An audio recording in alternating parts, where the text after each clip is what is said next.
Okay, welcome back to my channel. This is a health update because I have not talked to you guys in like a month, and I apologize for that.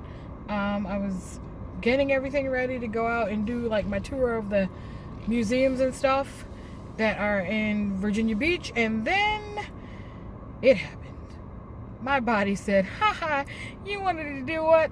I didn't want to do it. So I just kept having issues with like everything at once. It was like my kidneys, my diabetes, the hidradenitis, which is still acting up, the hypoparathyroidism also still acting up.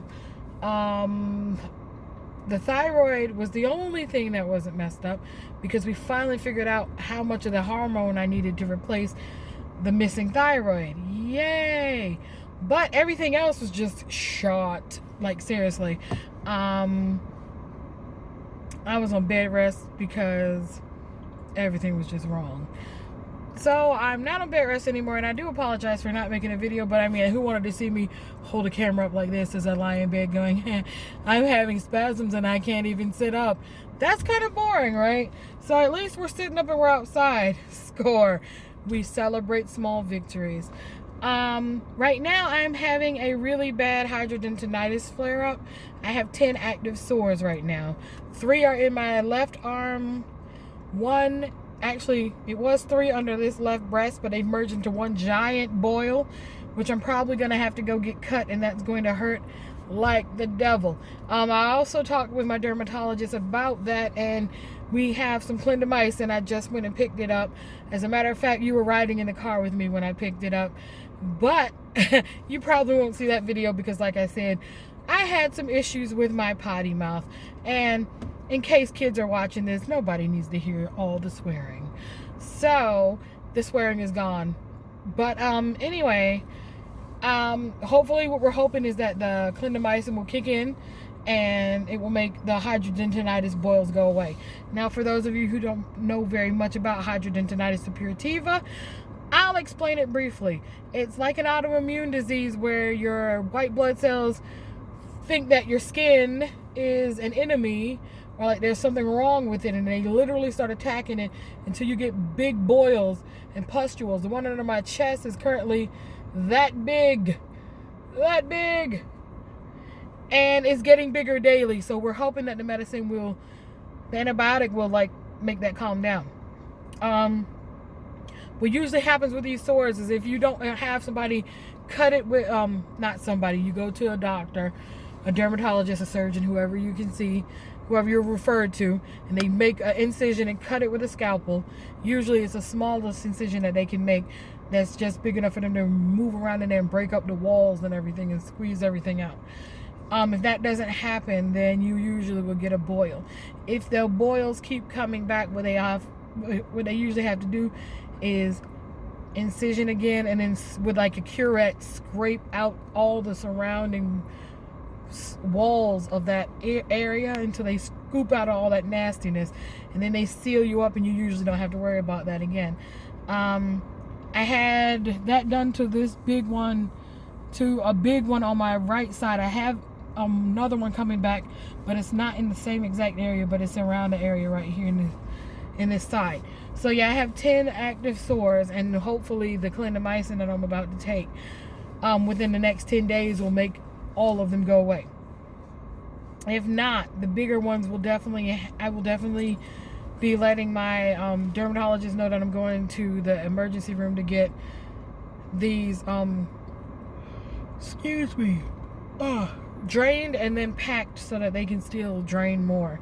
What happens with the incision and draining is that they cut a hole usually about that big, squeeze all that nasty contents out, and it takes forever, and it hurts like heck because they numb all the way around the whole area that they're about to cut, and you can't feel it when they cut it. Like, I've been cut before for an IND without any numbing, and that is just excruciating. But what they do is they numb it up, cut it open, and then they just squeeze out, and when they squeeze and put that pressure on it, it hurts really bad, and like waterfalls and stuff just gush out. It's like orangey pinkish pus, and then they keep squeezing until there's nothing but blood. Then they search around in there, break up any more pustules that they can find that are inside that hole that they've created, squeeze out the rest of the pus, and then they take gauze, and as deep as that pustule thing is, they poke it through, and they just keep poking it through until they pack the area so that it stays wide open so more can drain out. And somebody's already asked me, does the drainage stink? I have smelled worse, but it's not exactly smelling like roses or rose water. And sometimes if it's infected and it's like a bad bacterial infection smell, kind of cheesy and disgusting, yeah, that's what it smells like. Cheesy, it's not good. But yeah, if they have to do the packing of it, it's probably going to I will be on bed rest again for another week, because what happens is as soon as they cut that open and they drain all that stuff out, you don't really want to move because it hurts after the numbing wears off, and you don't realize how badly it hurt until that numbing wears off. And then like for 3 days you change the gauzes that they give you to put on top of it to catch all that stuff. And then you go back and then like they will pull out all the packing. That hurts too. And they'll look inside it and they'll squeeze around again to see if more pus comes out. If more pus comes out, then you're still infected. They might have to break up more or less, but if they don't start breaking up more, they'll pack more of the packing in. And that's still going to hurt. No part of this is not going to hurt. I'm just letting you guys know that. So, they will pack it, and then you're on bed rest again for another 3 days. And then after that 3 days is up, you go back in and they pull out all that packing again. And they squeeze again, and then look around again and shine a light in there and everything to see how it looks. If it looks right to them, then you don't have to be packed again, but you do have to continue to let it drain and to wear gauze on the outside of it so that it can get better. And that's the steps for taking care of the hidradenitis suppurativa when you have to get it cut. And it's not very pleasant, and it's not something I'm looking forward to, but I might have to have that done. If that happens, I probably will not be making a video again for a little while. I'm going to see if I can get someone to go with me so that they can film the incision and drain, because one of my friends is obsessed with stuff like that, and she was like, you should definitely share one of those since you get them done all the time. And I was like, I don't think so, but maybe or maybe not, I don't know. Now if I could go see Dr. Pimple Popper to do that, definitely would be cool, but I'm probably not going to be all the way across the country anytime soon. But yeah, that's what's going on with me. I'm sorry I did not check in sooner.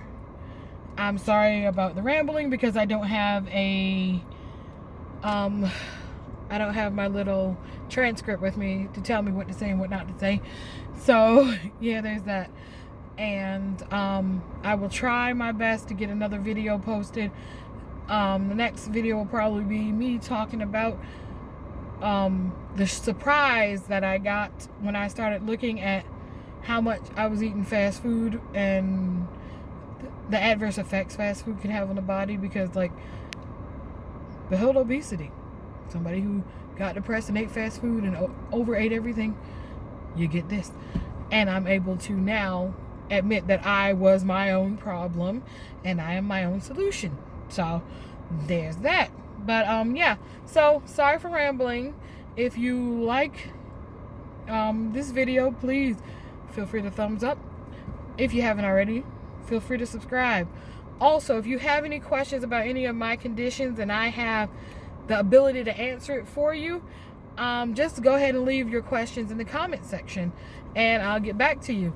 I can also tell you, I can only tell you what from a patient's perspective of what goes on and everything, because I have no medical degrees, and any knowledge I have I've garnered from having this stuff for years.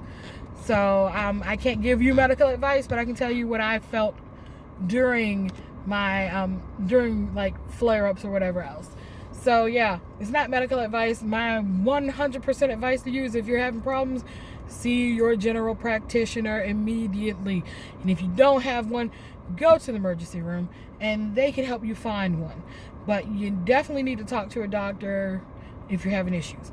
Anyway, like I said, it was great talking to you. Sorry to leave you hanging.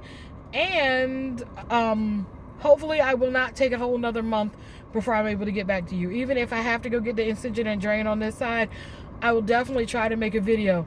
Even if it is that one where you're lying down and you're like, hey, I look like terrible, because I feel like terrible, but I didn't want to like not talk to you today sort of thing. Even if I have to do that, I'll do that. So I'll see you guys later. Have a great day.